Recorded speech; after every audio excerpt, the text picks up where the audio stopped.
I don't know anything about Ryan, and I don't care. The man means nothing to me. It's just a name. But if going to Rummel and finding him so that he can go home, if that earns me the right to get back to my wife, well, then that's my mission. Welcome to Eat Sleep Nerd, a podcast where you can check out, go AFK, and relax with us as we discuss all things nerd. Comic books, video games, movies, TV shows, and anything else that gets geeks more worked up than stormtroopers at target practice.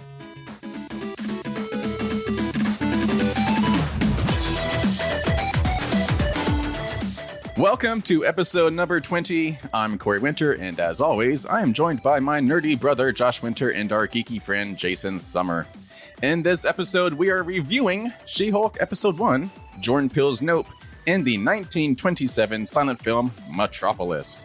We're also going around the net to hunt down and discuss the latest geeky news, including the discovery that scientists have achieved self-sustained nuclear fission, Wizard of Oz getting a remake, James Bond casting speculation updates, and more.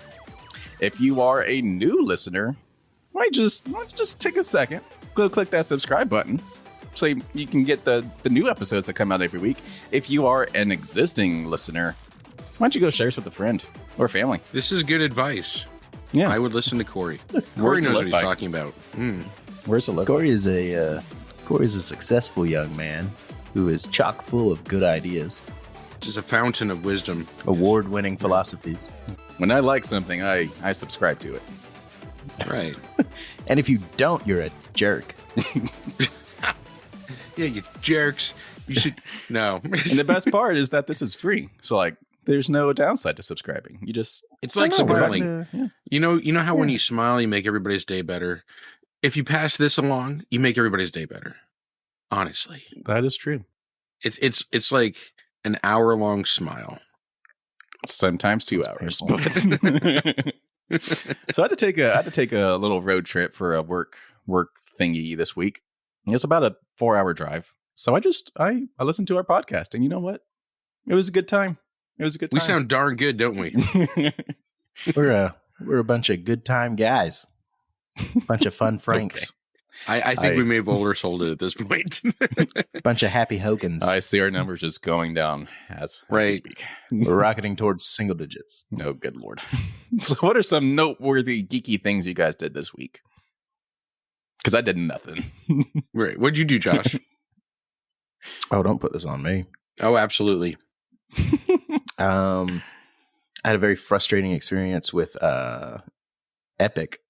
Oh yeah, the video game company. Okay. So I'm PC Master Race, right? And if it's available on PC, that's where I prefer to play it. Okay. And so I didn't have the kids this week, and I decided I was going to kind of take some impromptu vacation time. So I was just like, what's a big game that I've been putting off because I know I don't have time to play it, and I mean big, like literally just just a huge game. So I was like, I never played Valhalla. I never played the new Assassin's Creed. It's like, I'll download that. And so I did. That is a 100 gigabyte game. Yeah. It takes a second. Takes a second to download. And so I did the right thing. I downloaded it before I went to bed. Just had it going overnight. Smart.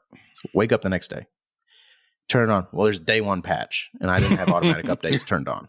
Oh, so I had to do that. And so that was like another 20 gigabytes of updates that I had to go through, which is fine. Had breakfast, whatever. Then the darn thing won't launch. Like it gives me the splash card that says it's loading, and it just never goes on. So I start Googling it. This is a known issue. They don't really know why it does it. And there's like 2 or 3 things you can fix to try to just, and I just kind of had a Jason moment where I was just like, I shouldn't have to do this. Right. Yeah. And so I returned it because, to their credit, Epic lets you return games if you have less than 2 hours of play on it. Oh, nice. Okay. The clock showed I had 37 seconds of play on it, so I returned it. And they gave me my money back instantly, and I got Spider-Man instead. So I'm playing Spider-Man for like the 5th time. I mean, it is that good of a game, though. Yeah. Spider-Man. Yeah. What about you, Jason? So I started getting back. I tried to play Forbidden Wilds again. What? Forbidden Wilds? The Outer Wilds? Outer Wilds. Okay, Forbidden sorry. West? You were okay, so I was like 3 games in one. So I started playing Outer Wilds again. And unfortunately, I guess fortunately it is, they take space travel in a realistic direction. I think Josh is laughing at your senior moment. Thanks. Jason's over here playing Forbidden Wild San Andreas or something like that. Oh, thanks. Yeah. No, it's okay. Yeah, I'm sorry. It's all right. I think I knew this was going to be the kind of humor when I signed on to this. Anyway, what I was saying is that right, which means you kind of have to, when you prep your landings for some of for the planets and moons and whatever, you have to take into consideration that they move towards you and then away from you. And your spaceship is not going to go as fast as it is going away from you. So if you're trying to chase down a planet, you're going to lose because of the orbit speed. So I have not successfully landed on one freaking planet or moon since I started playing this game. And I think I'm done. There's some math and there? And then once you actually figure out how to land, then you have to, or finally catch up with the planet, then you have to land correctly. It's not just like some spaceship or a video game assisted landing. No, it's like a lunar lander. Yeah. Yeah. And so you have to use your XYZ axis and do your thrusters. And I've plowed into the planet so many times. I can't. I mean, it's good. If people have the patience for that, nope, it's good. I just don't. So I moved on. Did you guys ever play Kerbal Space Program? No. Mm-mm. So the premise of the game is really cute. They built a very, very, very accurate and in-depth space simulator. And I'm talking about like real life space simulator, like the Apollo program and stuff like that. Mm. And then they put like the minions from that's right, from the movies in charge of it. And so like, it's hilarious and it's cute, but they didn't water down any of the science. And so you can build all of these spaceships and everything like that. But like if the math doesn't work, it doesn't work. And they don't give you cuddle gloves or anything like it has to work or you're never going to get there. So like you can go online and there's like these tutorials of like, you have to do this and this and this and this and this and this and this to make this work. And if you don't time it just right, you can't launch on certain days of the week or you're not going to be close enough. And so it's ridiculous. But that's kind of what that made me sound like. It's a cute game, but if you're not doing it right, you're never going to get it.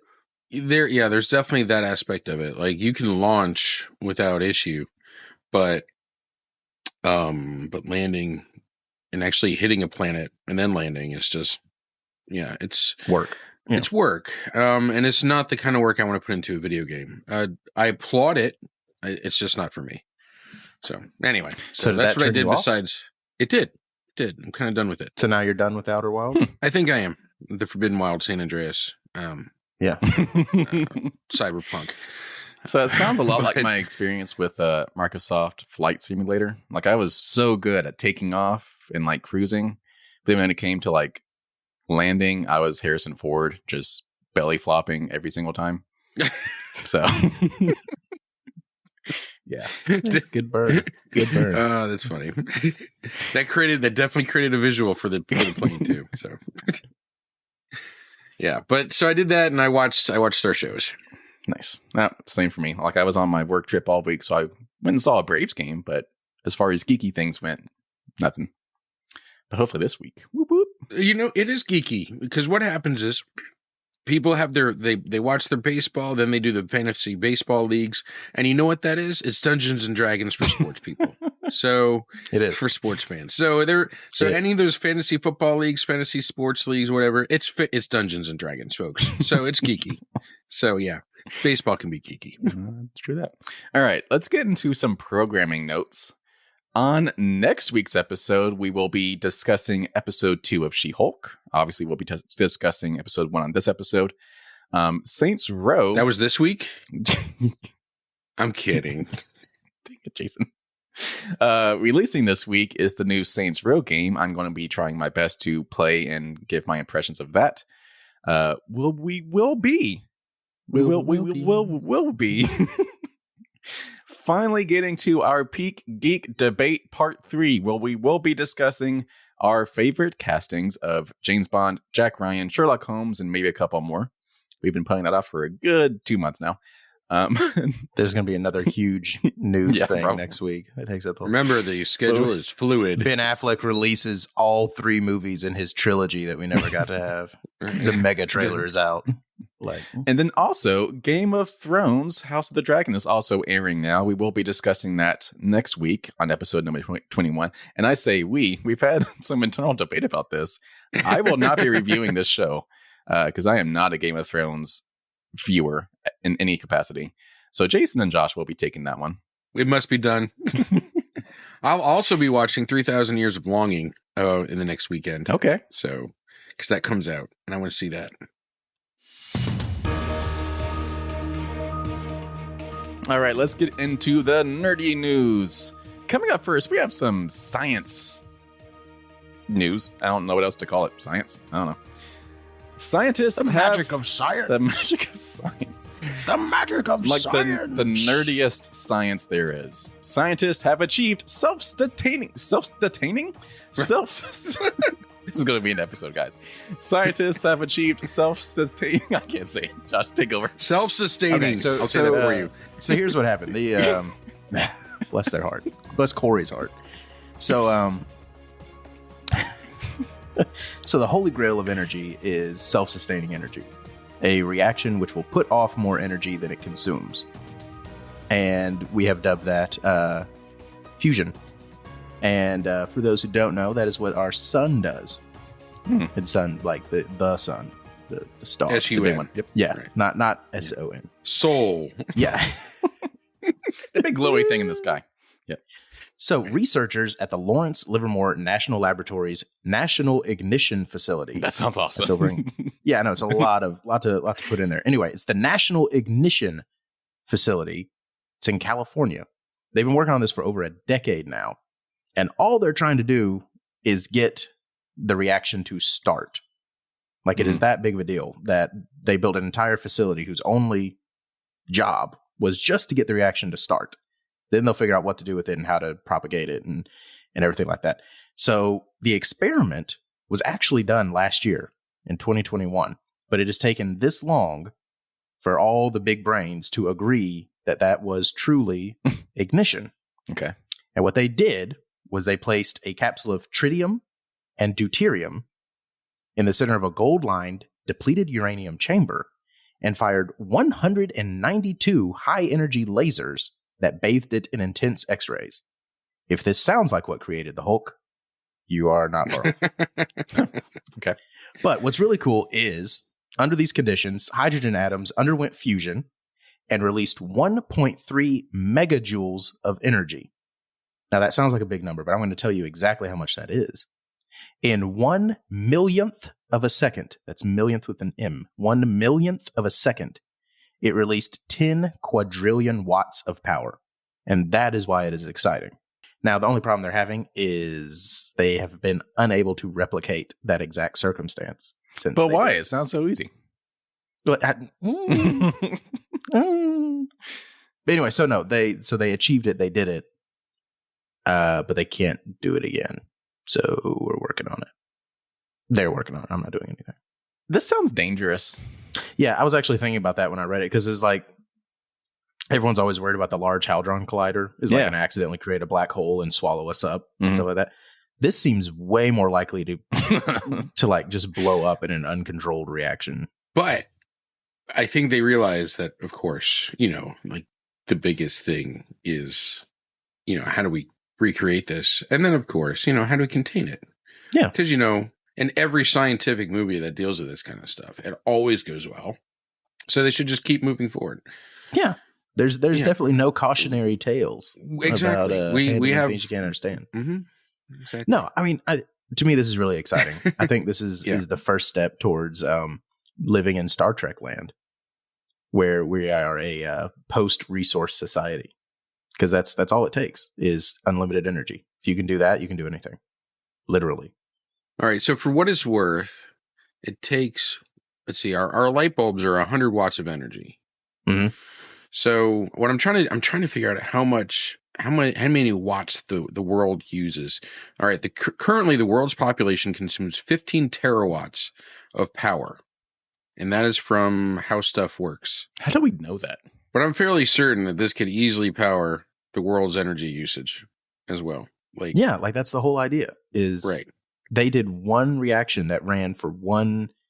I don't know. I'm starting to doubt my own math on that. 1/1000th of a second. Point is, For a very brief period of time, it gave off like how many quadrillion watts of energy? 10 quadrillion watts Right. of power. So that's in like a fraction of a second. Yeah. That is. What if we ran it for a minute? Right. What if we ran it for Probably- an hour? What if we never turned it off? All I can That's think insane. of is that, those utility bills might start going down. That's what I'm saying, though. This would change everything. You wouldn't have a utility bill. It would become cheaper than air. Yeah. Think about how much the cost of an item is in manufacturing. How much of the manufacturing is literally in the energy to produce it. This changes everything. All right, let's get into our next story. We actually have a little continuation of last week's story where we talked about the streaming wars. There's just a couple of little things coming out. And this actually kind of ties into what Josh was saying about how, he recommends his customers to actually just go all in on streaming and just cut cable completely. It came out from Nielsen, like the whole Nielsen ratings software company.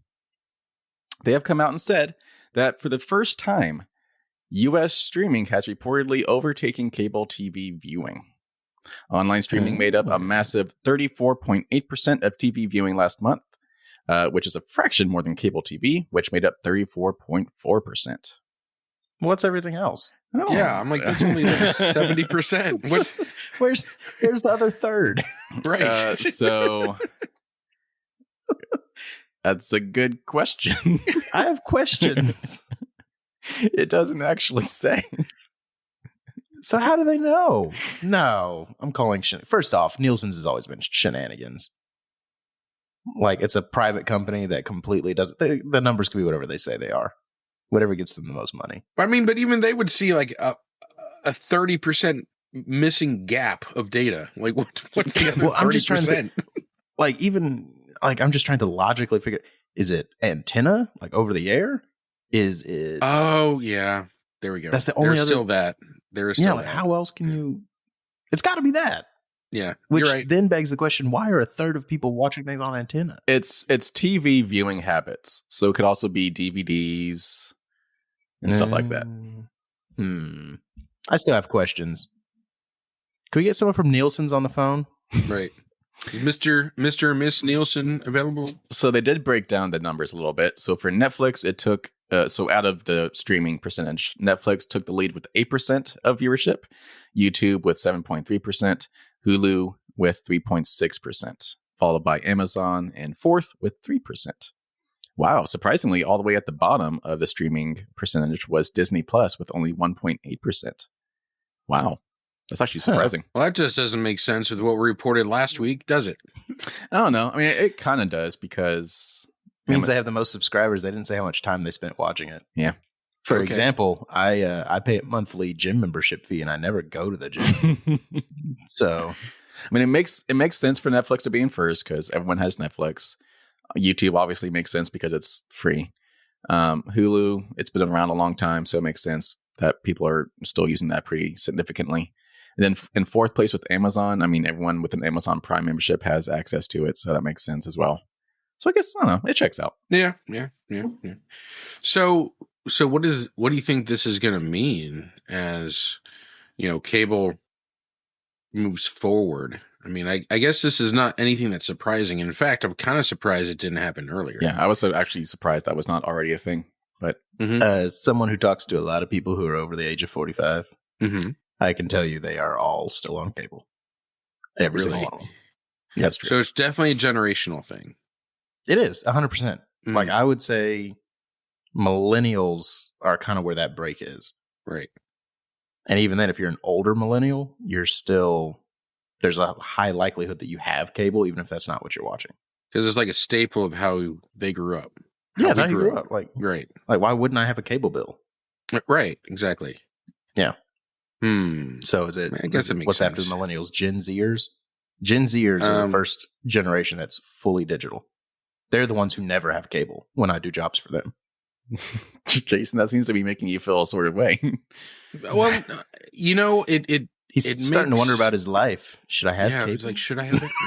Well, I mean, you guys know where I'm living right now, and honestly, I'm just glad I kind of have a little bit of area to myself. Yeah, no, I was just thinking about. I remember when there was another streaming service outside of Netflix, and I don't remember what it was.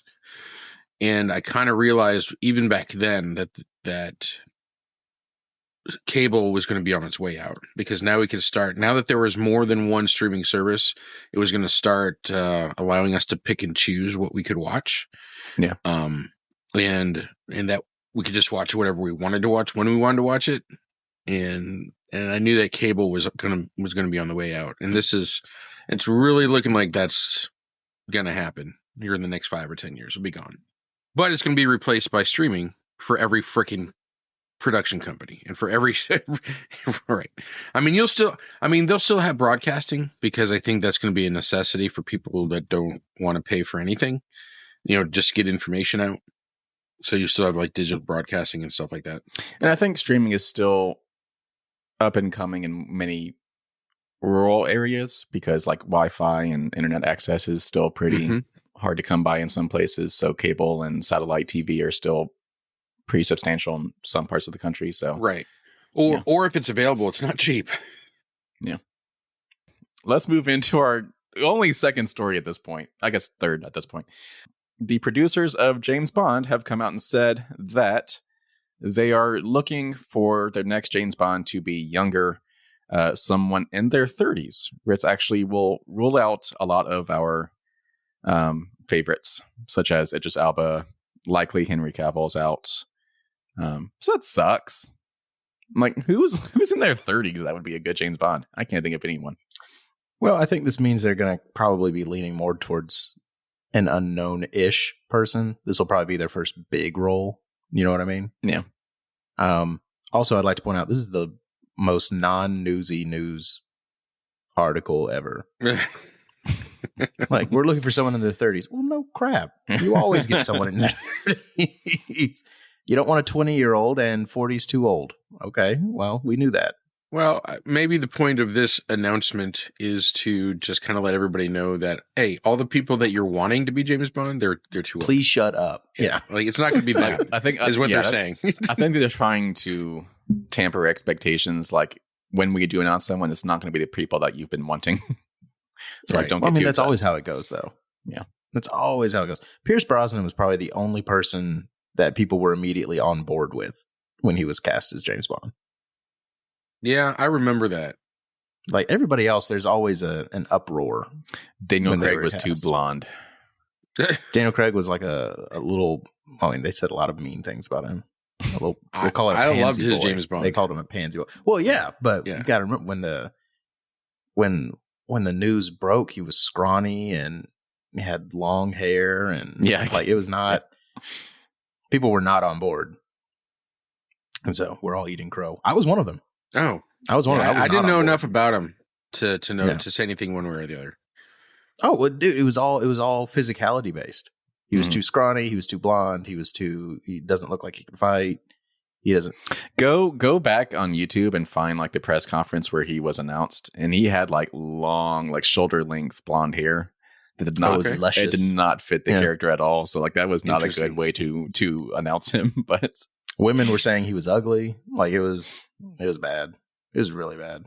All right, so let's do a little listener interaction here, participation. So, who would be your recommendation for the next Bond who's in their 30s? Let's keep it under 35 so they get a couple movies. But those of you who are listening, who would be a good James Bond?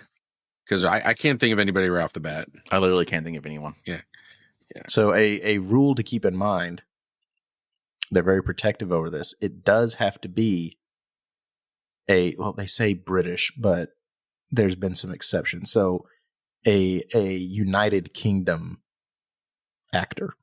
Mm-hmm. They will not let an American play it. Speculation says that Henry Cavill's probably out because he's 39 now, so that's probably a little bit too old. Yeah, he's right on the cusp. Yeah. Like Daniel Craig was 38 when Casino Royale came out.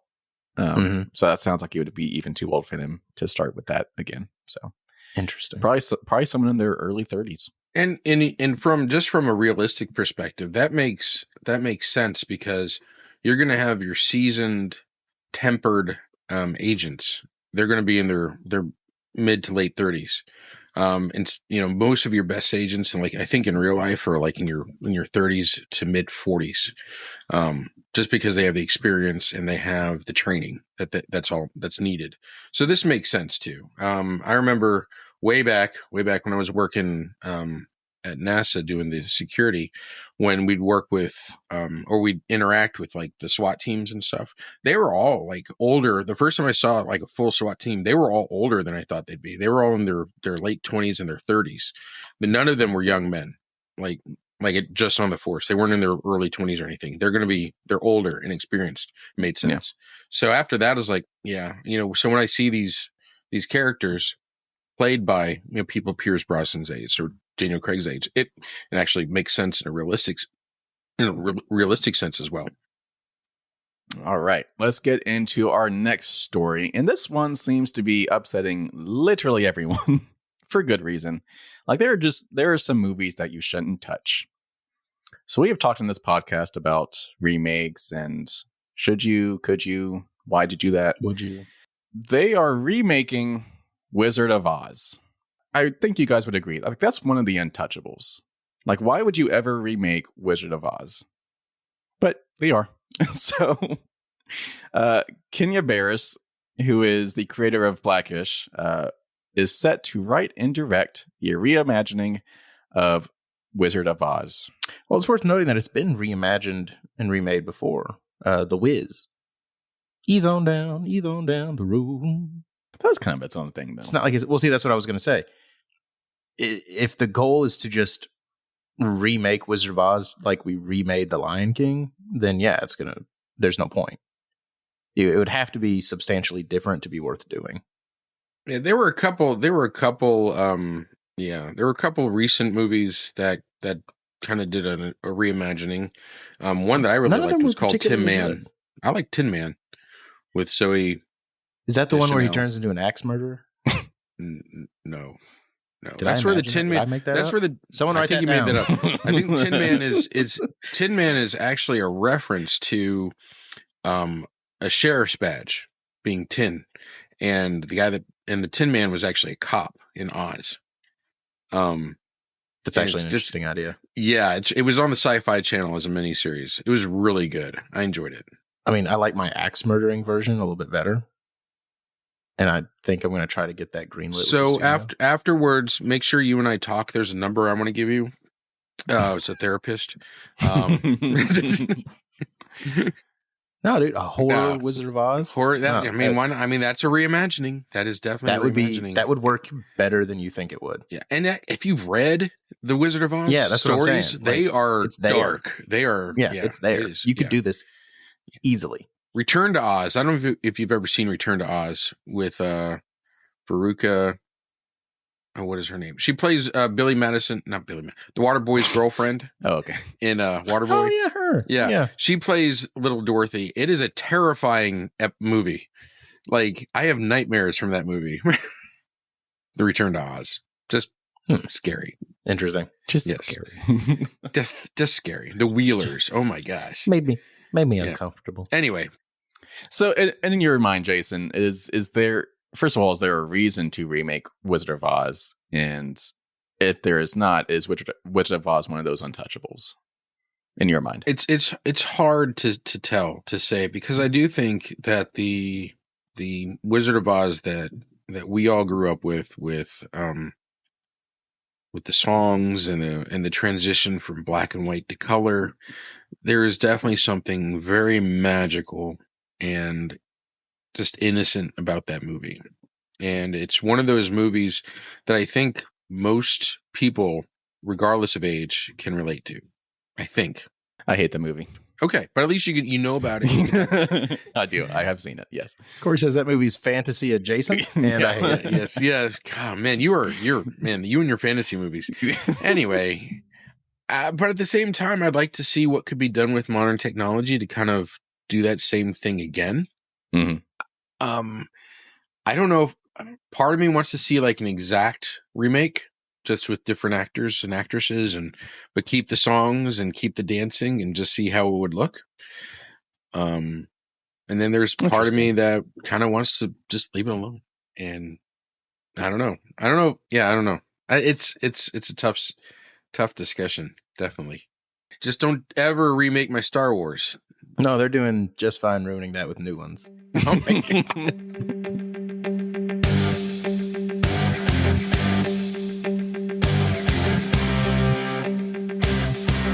All right, let's get into our reviews and impressions segment. We are talking about 3 different things this week.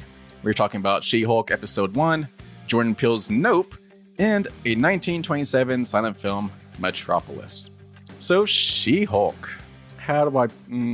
okay. Corey has some feelings. I like it. Overall. There are some things that just really did not work. Like, I like that it's a sitcom. I think that's a nice fit for MCU. We have not really had a sitcom yet.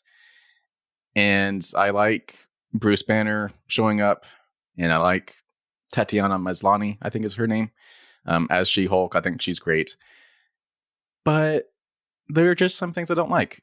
First of all, because it is the first episode, they tried to really rush through the details and the setup for how she became She-Hulk. And like some things just were really spoon-fed to you. Like, oh, our blood touched. I'm magically She-Hulk. Like there was no detail behind that at all. Yeah, I mean, if that were the case, how many other superheroes fighting alongside the Hulk should have been turned into Hulk? Because I'm certain he's black. Well, remember, it's because they shared a rare genetic set of something sciencey sounding. The setup is just really convenient, and it felt like it was really spoon-fed and just sped through.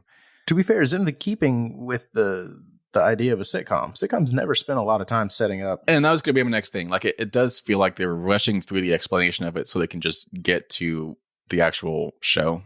It's like I do get that.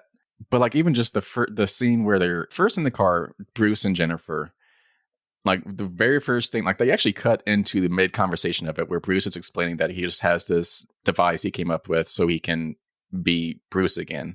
Like he just really rushed through the explanation of this convenient device that he made so he can be Bruce again instead of Smart Hulk. That just seemed just lazy writing. Mm-hmm. Like you said, it was different for Marvel.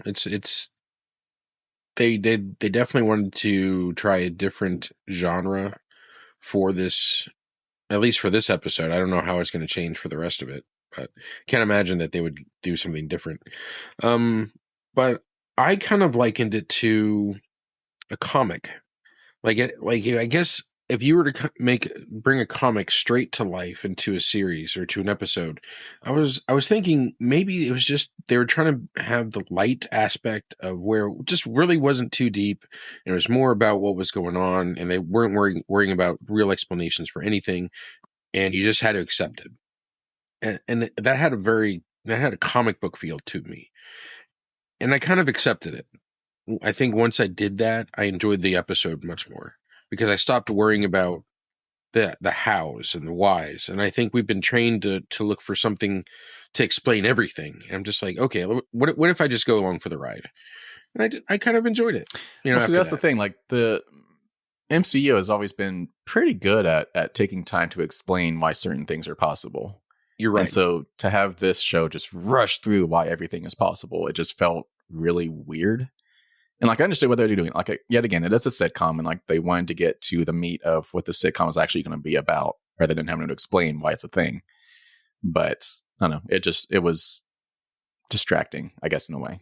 So all the new things, the things that the show is going to be about, like her character, the format of the show, all that doesn't bother me at all. It's exactly what they said it was going to be, and I think it's going to be fun. I had fun watching the episode. My biggest issue with it is entirely just the continuing treatment of the Hulk, which has just been things too. Which has just been a thing for the MCU the last basically everything for the Hulk post Ragnarok has just been kind of sad. And like it was neat to introduce the Smart Hulk, which is clearly based on the Professor Hulk run from the comics. That was a neat thing that I think should have lasted exactly one movie. Yeah. And he should have figured out a way to re-separate those and gone kind of back to the status quo. And that's what they kind of tried to do a little bit with this show, this development with the device or whatever. But the problem is when he hulks out, he still hulks out into Smart Hulk instead of the awesome Hulk that everyone likes. And so like it's even been a running gag that this is the worst iteration of you that could possibly exist. Like even Valkyrie says, I think I preferred either of the two other options.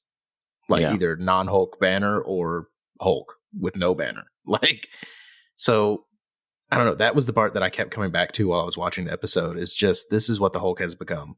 And it's kind of sad. And I'm hoping since he's going to be a recurring character throughout the series, maybe by the end of this series, maybe we'll feel better about the Hulk. Yeah. But it's wrong that that's my hope for the series. You know what I mean? Like that's... No, see, I had the same thought. This is not my Hulk. And it's kind of how we talked about Thor in Love and Thunder. How Thor has just kind of gone through this gradual regression of character. Like he's been dumbed down. And I think Hulk has kind of gone through that same thing. Like he used to be this menacing brute that you think of when you think of Hulk. But now in the MCU, Hulk is just a big green guy. Like I liked in the Avengers when even the possibility of him getting angry was enough to set anybody on edge. Like, he was testing Natasha, and nothing phases her character, nothing phases Black Widow, and she was scared when she thought he was about to turn into the Hulk at the beginning of the movie. That is something that they conveyed well, and that is gone. That danger is gone. Yeah, like I think there was a better medium that they could have come to that was not Smart Hulk. I think they could have kept Hulk the big meanie that he was, just calmer. Or maybe like a limited duration of being Smart Hulk. Like he couldn't stay like if he stayed in it too long, he would become the Hulk. So he had to get out of it. Yeah. You know. Some sort of limitation. Right. Yeah, exactly. But no, I agree with you guys on that. Like even in the comics with Professor Hulk, like he was Hulk that was smart, but the personality was still primarily Hulk. He wasn't Bruce Banner. Right. You know what I'm saying? Yeah. It was the comics always kind of treated it as two separate characters. It was a Dr. Jekyll, Mr. Hyde thing. And so that's the aspect we're missing is the Dr. Jekyll. Yeah. Yeah, that's what made the characters strong. Like Professor Hulk was still a very intimidating, brooding, not necessarily inherently good character. And like there was still it's almost like in Jurassic Park. Like it's a beast that is smart. That's scarier, not better. Mm-hmm. You know what I mean? So that's, there's an edge missing there. Yeah. And so I guess the best way to put it, I'm not mad about what they did. I'm mad about how they did it. Yeah. So Mike, here's my question to you guys. What are your guys' thoughts on Jennifer Walters' complete control over her transformation abilities? I didn't mind that. Like the fact that she was just right out the gate, she was fine controlling her Hulkness. I thought that was fine. I think they explained it well. Is because I mean, for her character, she's always having to suppress anger anyway. Yeah, you know. Yeah. And so I think I was like, all right, I see that. Okay, I'll give that. Okay. Yeah, and there's some comic backbone to that. Like there's been even in the comic, half the time she just lives as Hulk. Like that's just what she does. Most of her time she is Hulk. So like it's fine. I don't have a problem with it. Okay. Her character was never supposed to have that same trigger as I see. Yeah, so I know very little about this character. I knew that she existed. I'll say that. That was right. It. That's about it. Yeah. And I will say I actually liked that I was complaining about them rushing through the details, but I did like that they rushed through the origin story for her, because I didn't want this entire sitcom just to be one long, drawn out origin story. Like, I wanted to like fast forward to her just being She-Hulk. Like, I did not want just another origin story. So I was totally fine just her being right off the gate okay with being a Hulk and just getting right back to it. Yeah. Also, the fourth wall breaking. Yeah, I like it. you did like it. Yep. I don't know how I feel about it yet. I don't know. It was used little enough to where it was didn't bother you. Yeah, well, yeah, where I couldn't make an assessment yet. Okay. How are we feeling this is going, though? Do we think this is going to be a good series? Yeah, I'm going to keep watching. Yeah. Like, I enjoyed the episode. Yes, let's do scores. We're giving a score today as if we were scoring the entire series, and we have room to adjust the scores as we see more of it. Okay. So I'm going to start. At the moment, I'm going to give it a 3 out of 5 because I really like the humor. Like, it's really fun. Like, I was laughing out loud, and I really liked Tatiana Maslany. But the things I really did not like, just rushing through the details and the whole Smart Hulk character, not working for me. They need to do something about that. So I'm giving it a 3 out of 5, but I do see potential for that to go a lot higher. I'm going to give it a 4. I think once I changed my perspective on how I was going to approach this episode, it really just kind of opened up my expectations. So yeah, I'm going to give it a 4. And Josh. Yeah, I'm going to give it 4 Hulk suppression devices out of 5. It's good. I'm not ready to call it great. I will keep watching. Yeah, it was really fun. It's really fun. I'm very excited to see more of it. It's just those cons right there in the first episode just took me down a little bit. So after one episode, She-Hulk is currently sitting at a 3.67 out of 5. I see that going a lot higher as we get more into it. All right, let's move into Jordan Peele's Nope. So this one actually came out earlier this summer, but we're just now getting around to all seeing it. It was a different movie, and the way I was explaining it to people was it was an indie sci-fi horror spaghetti western. I agree with all of that. It was weird, and it was odd to hear in that order, but I don't disagree with any of that. As I was watching it, it reminded me of movies, like classic movies like Signs, War of the Worlds. Like it reminded me of Jurassic Park. Yes, that is the exact feeling I had the first time I watched Jurassic Park. Yeah, like OG 1994 Jurassic Park. 93 doesn't matter. I'm pretty sure it was 94. And it was the running theme of the movie. Spectacle is what it was really about, and spectacle is an interesting idea because that doesn't necessarily mean it's a good thing. It just means it's something that's so fascinating you can't look away, even though you maybe sometimes want to. Interesting. Mm-hmm. And I feel like that was perfectly captured. Yeah. As far as that feeling and that emotion goes, because I'm not a huge horror guy. Let me rephrase. I'm not a huge scary movie guy. There's a difference between scary movie and horror. Yeah. Right? Because, for example, Dracula is horror, but it's not a scary movie. Like jump scares and things like that, I'm not a big fan of. I have enough stress in my real life. I don't need that. But I do like the macabre and the unknown and the sometimes maybe a little bit frightening. That's what this movie is. It has a couple of jump scares and a few things. Yes, it does. Make you just say, hence the name of the movie, Nope. Like, I'm pretty sure Corey even heard me say that a couple times. Just nope. Mm-hmm. Nope. But I didn't look away. I couldn't look away. I didn't want to look away. Doesn't mean I wasn't feeling it, though. And so I feel like that was pretty clearly laid out that that's what he wanted to accomplish. And Jordan Peele did just that. Yeah, it was a unique movie. I went in, I think, actually with incorrect expectations, but I also think that was I was supposed to have gone in with incorrect expectations, because the trailers kind of indicated that there might be some significant Black history involved with this movie. Mm-hmm. And the only Black history that was discussed in the trailer. the importance of who was riding the horse in the first, hand cranked movie of the horse riding. And I mean, it was important for their family, but I guess I got the wrong impression of like what was going to be a major theme in this movie. I didn't think it was going to be as much of a sci-fi horror as it was, but it is. And I like the small cast. I like the small casting, but the big budget, I think that worked too. I don't know. I really liked it. I was thinking about it for a long time after it too. I don't know. What do you think, Corey? So I love the atmosphere of it. Like I love the mysterious, there's something out there type of movies.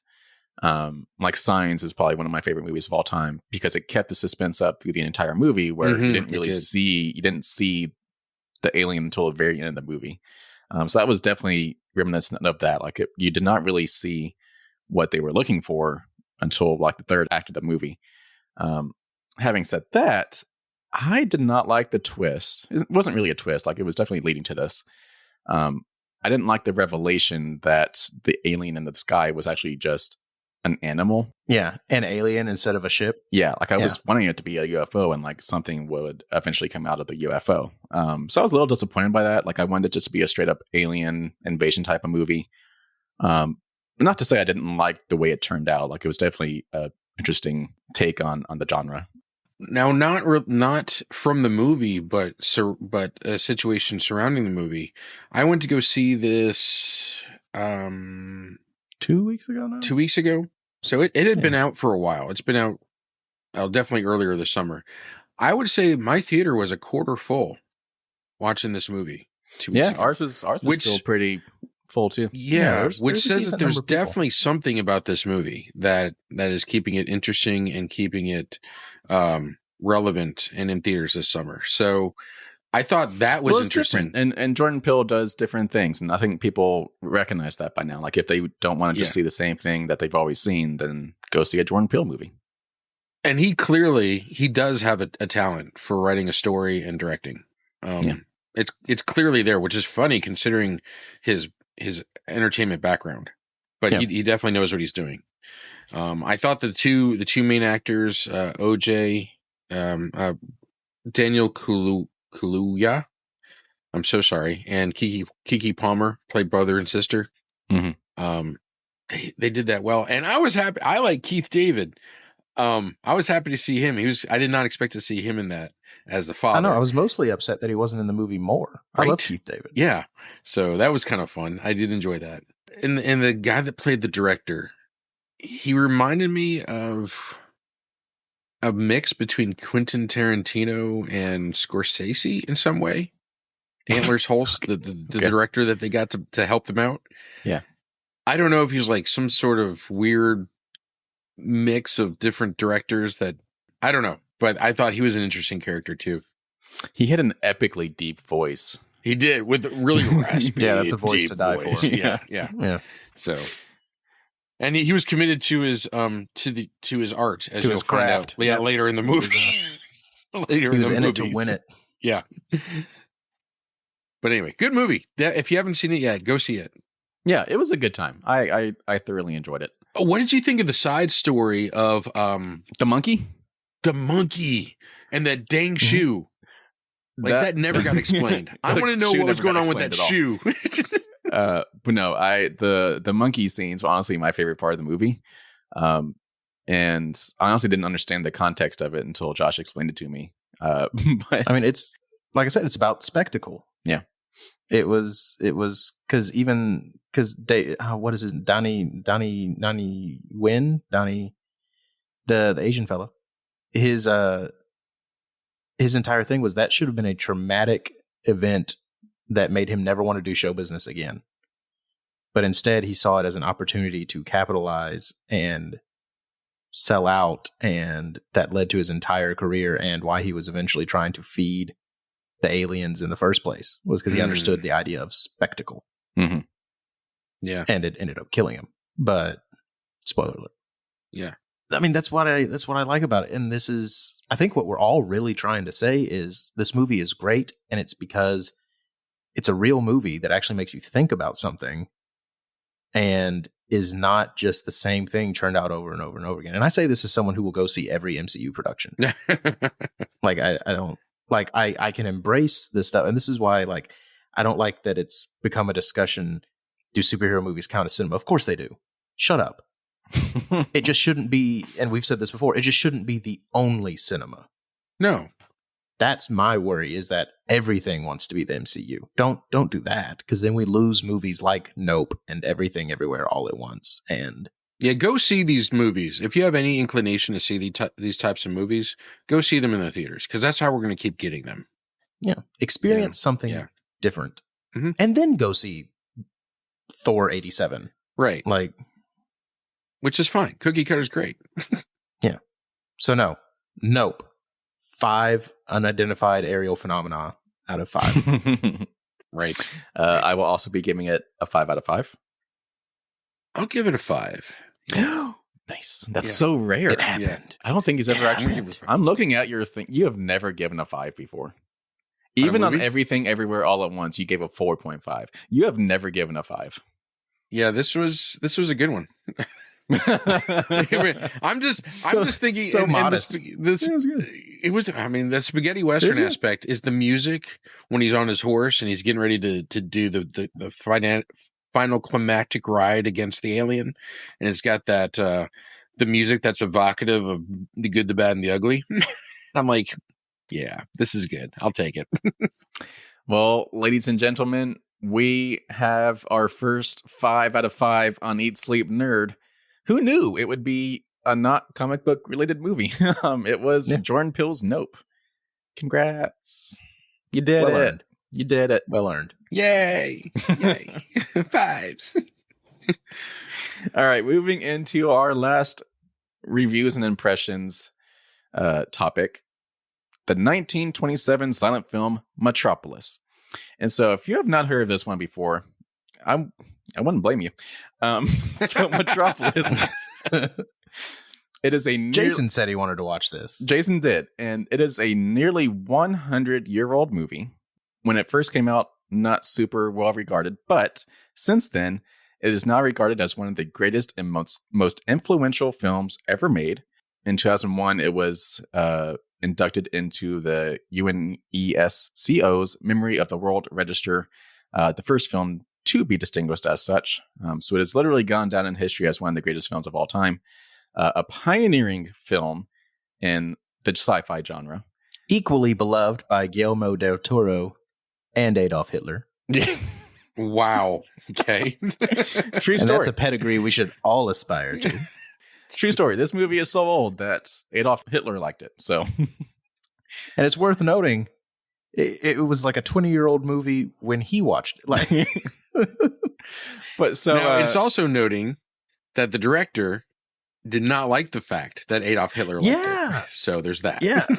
Well, he also said he didn't much care for the end movie. Like, he said he had way more fun making it than he did watching it. An interesting note about this movie is that when it originally debuted, it was a 153-minute long movie. And over time, it was cut and everything because originally people thought it was too long. And because of that, the original cut was actually lost for the longest time. In the past, like 20, 30 years, people have found the lost footage and gradually stitched it back together. So now we have a 148-minute cut of it existing online that you can go watch, which is the one that we have watched. Which it's worth noting. We love that phrase, it's worth noting. Yes, we do. It is worth noting. There's still about 5 or 6 minutes missing. Yeah, yeah. Like, the film, even after we've rediscovered portions, is only about 95% complete. Yeah. So they've stitched in title cards that basically say what you missed, including the film's climactic fight. Yeah. So, Jason, I will say, going into this, we were dreading it. Josh and I were so not looking forward to this. Mm-hmm. Just because of the silent film aspect of it. Right. But honestly, within like the first 60 seconds of it, we were like, okay, we're in. Okay. Because just right out the gate, that orchestra, specifically the timpani guy, was just going hard. We were like, okay, if this is the entire movie, we're sold. Spoiler alert, it was. Well, Hans Zimmer is actually the direct descendant of the person who wrote the score for this. Wow. That is a fun fact I did not know. I'm dead kidding. I'm kidding. I'm absolutely kidding. I hate you. But I'm sure that made you think of Hans Zimmer with the drums. No? No. No? But Oh, no. well, never mind. Did not. Now it does. No. Yeah, so really, what did you guys think of it? You guys, I guess you guys watched it together. Yes. Okay, so Because we live in the same place. right. So I will say, it was a thrill. There were obviously some things that Dated. It's the best way I could put it. There's some things that were dated. There are other things that were incredible. Things that you would have thought would not have been possible to film at the time. And I mean, it was done through multiple exposures and miniature work and so that, but you have to realize that at the time, none of that had been done. It's certainly not on that scale. Mm-hmm. And so, no, it was a spectacle. It definitely was a spectacle, even for now. Like it was a spectacle in several different ways. It was bombastic is a good way to explain it for me. Like there was so much going on and so much that was just over the top. The acting was over the top. There was a lot of dramatic acting, which makes sense because it's a silent movie and not all of the dialogue and only important dialogue is put on screen. Everything else is miming, and you have to kind of pick up what's going on through the miming. And that was a learning curve for me. Yeah. As I got more through the movie, I understood more of what was going on with the actors. But I had to remind myself while watching this that none of this had been done yet. This was all new. All of this type of special effects, there were these types of special effects using miniatures that you pointed out, the multiple exposures, even this kind of conceptual thought was new. And I kept trying to compare it against my own experiences in watching movies, and I had to stop. And that was my biggest problem. I saw a lot of pieces of other movies that I know and love from this. For example, the inventor, the way that he acted, I wonder if Christopher Lloyd saw this and made his Doc Brown off of this guy's caricature. This guy's character. I definitely got that vibe. Yeah, I'm like, this is Doc Brown, to a large extent, and I would have been, I'm totally okay with that. That's great. I think the idea of having robots, AI, I think that's interesting. That's been around for at least 100 years in cinema now. We're pushing it. Way before computers were a thing. They're right. They're coming up with robots. That's the man machine.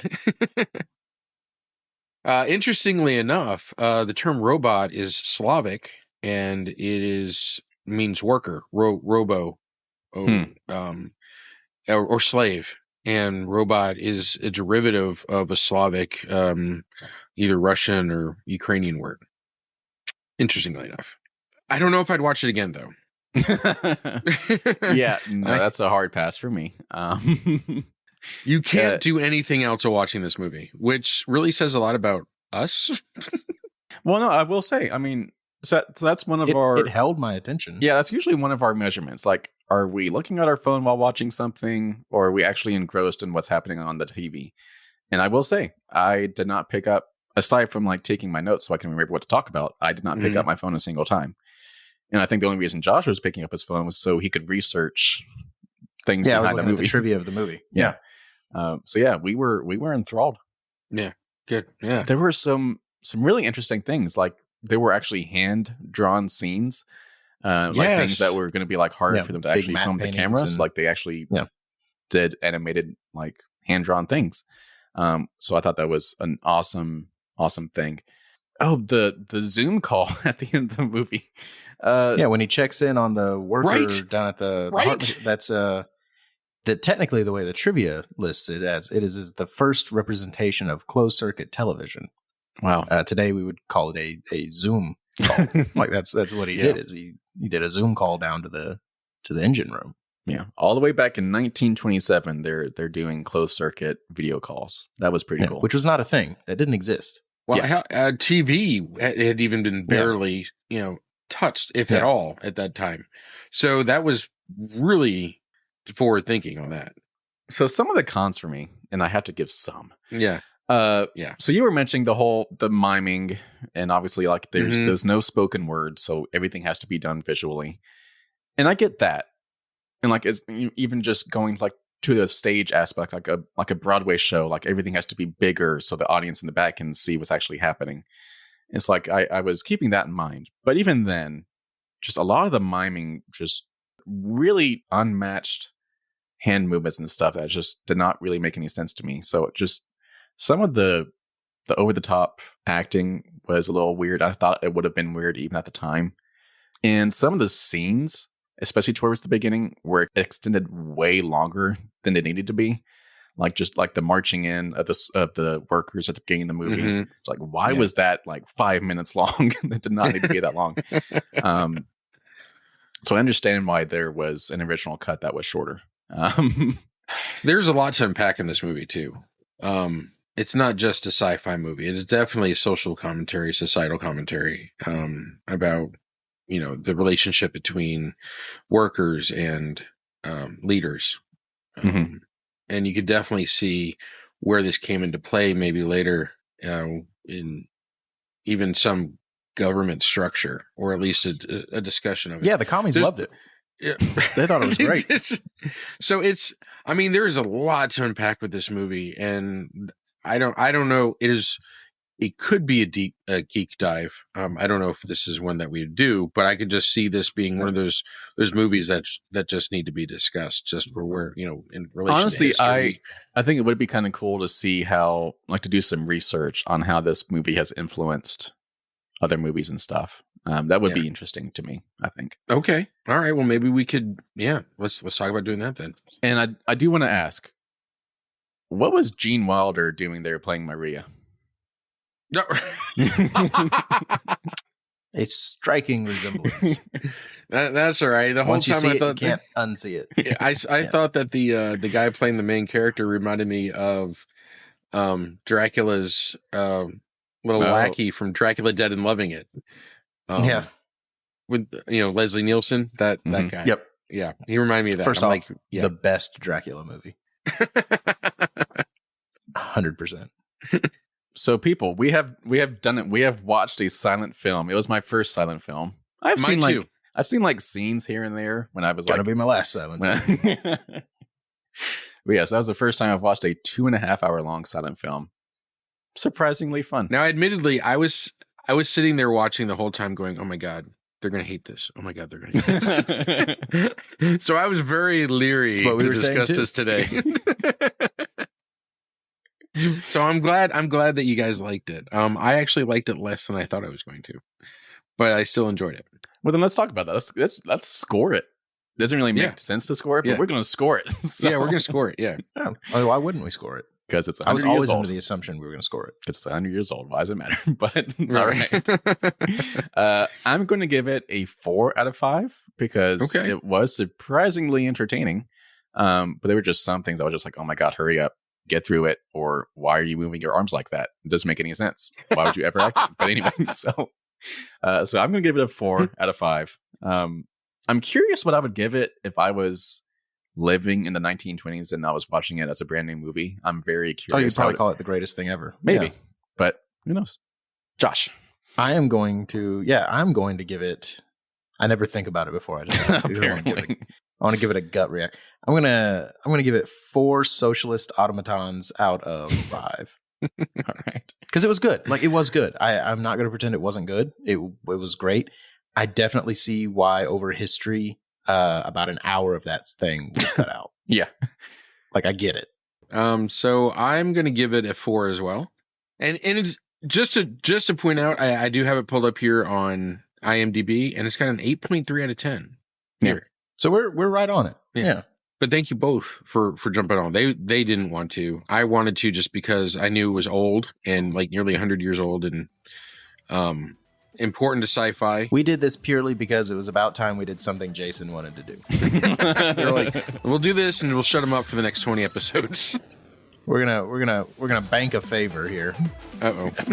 You know what? Maybe Jason doesn't have all bad ideas. So maybe we should listen to him more. What do you know?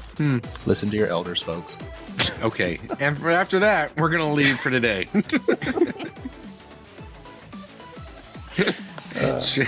Share this. Just share. Just share. The takeaway here is to share. Right.